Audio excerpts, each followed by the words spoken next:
নয় দফা যতক্ষণ না পর্যন্ত আদায় হচ্ছে আমাদের সংগ্রাম চলবে। যে ছাত্রদের কোটা সংস্কারের আন্দোলন শান্তিপূর্ণ আন্দোলন ছিল, একটি নিয়মতান্ত্রিক গণতান্ত্রিক আন্দোলন ছিল, একটি সাংবিধানিক আন্দোলন ছিল। সেই আন্দোলনে সরকার ইন্টারনেট বন্ধ করে দিয়ে ডিজিটাল ক্র্যাকডাউনের মাধ্যমে গোটা দেশে ধ্বংসাত্মক নির্মমভাবে হত্যাযজ্ঞ চালিয়েছে, যা একটি গণহত্যা ছিল।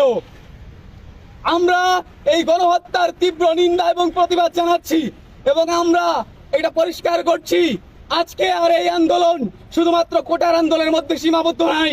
এই আন্দোলন নিরাপদ বাংলাদেশ তৈরির আন্দোলন। যতক্ষণ না পর্যন্ত প্রত্যেকটা শহীদ ভাইয়ের রক্তের হিসাব দিচ্ছে, যতক্ষণ না পর্যন্ত প্রত্যেকটা আহত মানুষের রক্তের হিসাব দেওয়া হচ্ছে, যতক্ষণ না পর্যন্ত আমাদের উপর যতগুলো মামলা দেওয়া হয়েছে তুলে নেওয়া হচ্ছে, যতক্ষণ না পর্যন্ত আমাদের যাদেরকে গুম করা হয়েছে, গ্রেফতার করা হয়েছে, তাদেরকে ছেড়ে দেওয়া হচ্ছে,